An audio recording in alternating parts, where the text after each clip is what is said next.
Another text question says, if all religions claim to be truth, then how can Christianity make that claim and think that it is correct?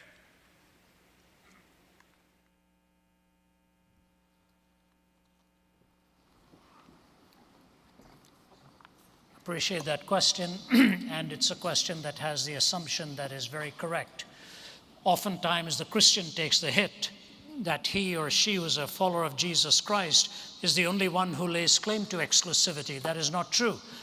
Gautama Buddha was born a Hindu, and he renounced two of the fundamental doctrines of Hinduism, the authority of the Vedas and the caste system. He could not accept those two, went on his own journey in search of enlightenment, and came, of course, with the Four Noble Truths and the Eightfold Path and the ultimate extinguishing of desire in his nirvanic pursuit.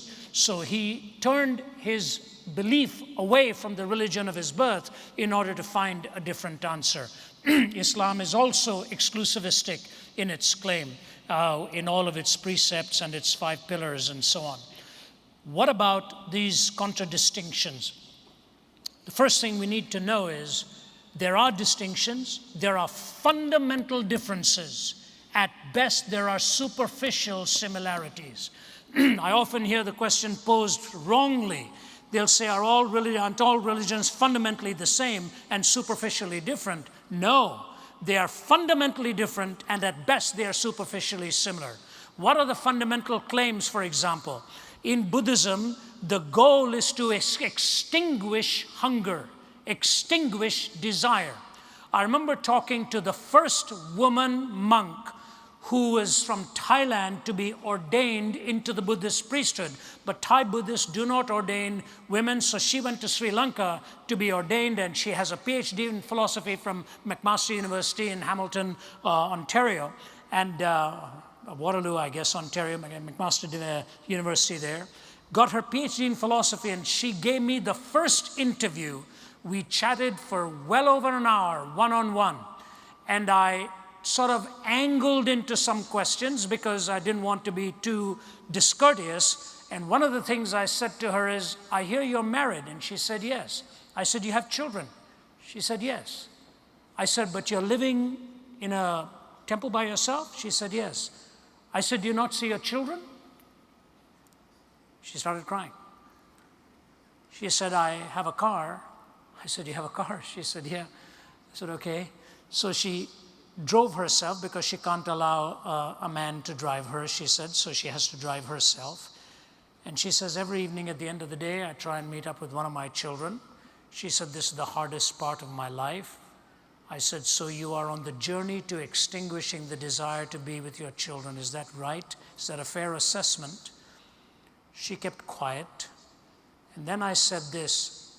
I said, the Dalai Lama has as his primary pursuit now the freedom of Tibet. She said, that's right. I said, why does he desire that? She looked at me and she said, we try not to get into these philosophical questions. Let's just say that he chooses to. You take a look at other world religions and see where these 4 questions are dealt with: origin, meaning, morality, and destiny. These 4 questions have to be answered in 2 ways. Follow me, please. Every particular answer has to correspond to truth, either through empirical form of measurement or through the logical reasoning process. And when those 4 answers are put together, they must cohere and not be incoherent. So the 2 tests, correspondence and coherence, I guarantee you only in the Judeo-Christian worldview will you find these 4 questions answered with corresponding truthfulness and with the coherence of a worldview. Let me take just one example, and I don't say this to slight, but this is a fact, and we have to deal with it. I've been invited in many, many Islamic countries, and I have open forums there, and going to go to one of the toughest Islamic countries within the next few weeks. They've hosted me in many parts there, and we've had dialogues. I want to give to you 2 things. In the Quran, it is the only historically claimed document that denies that Jesus Christ was actually crucified or died on the cross. Denies that. The Greek historians say he died on the cross. Roman historians say that. Pagan historians say that. Jewish historians say that. And Christian historians say that.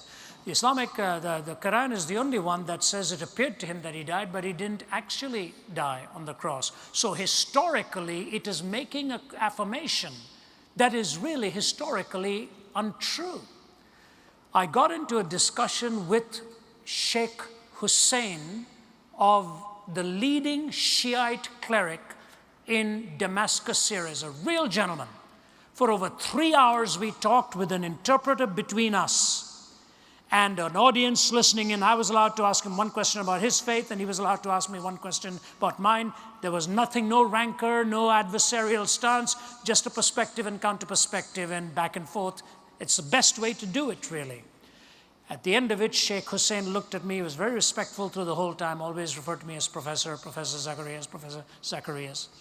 And then at the end, he looked at me, leaned over, and he said, "You know, Professor, I think the time has come for us in the Islamic world to stop asking if Jesus Christ died and to start asking why."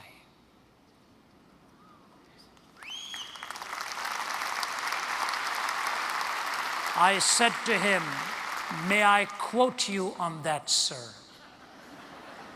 He said, "Yes, you may. I'm hopefully going to go there before long, and I hope we can meet up again." Origin, meaning, morality, and destiny. The Judeo-Christian worldview is not the only one that claims exclusivity, but it's the only one that takes those 4 questions with corresponding answers that are truthful and coherent answers that stand the test of time. And the ultimate answer of the resurrection from the dead that gives you hope and meaning. I see we have one more question left, and that's the sign here. I'll be happy to take that. I just want to add something to that very, very quickly, because the question comes also in this fashion. Have you studied all the religions in the world in order for you to know that your religion is right? Could it not be possible that you have missed something? Now, that sounds like a very daunting question, but it's really not that difficult to deal with, because all the worldviews in existence, all the worldviews that exist can actually be grouped at the very basic level.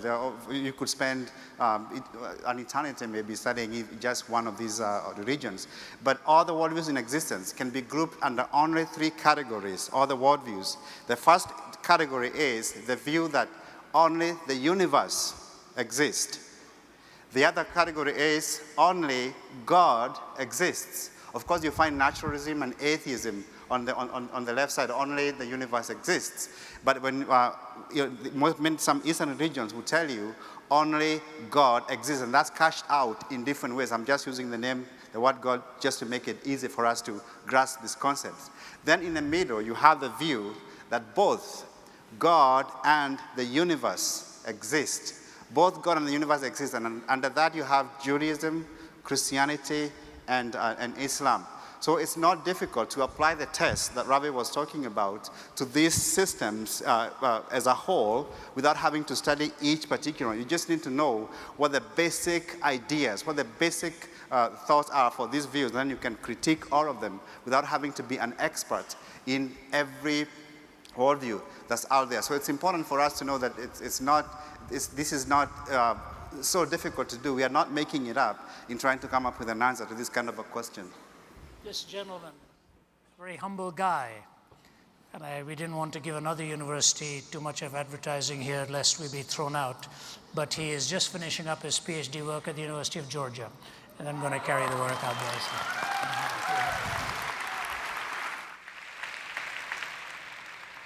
All right, we do have time for one more question. I'm sorry for those of you who have been standing so long in line, but we need to move on. But let me invite you to come to the tables out front afterwards to continue the conversation.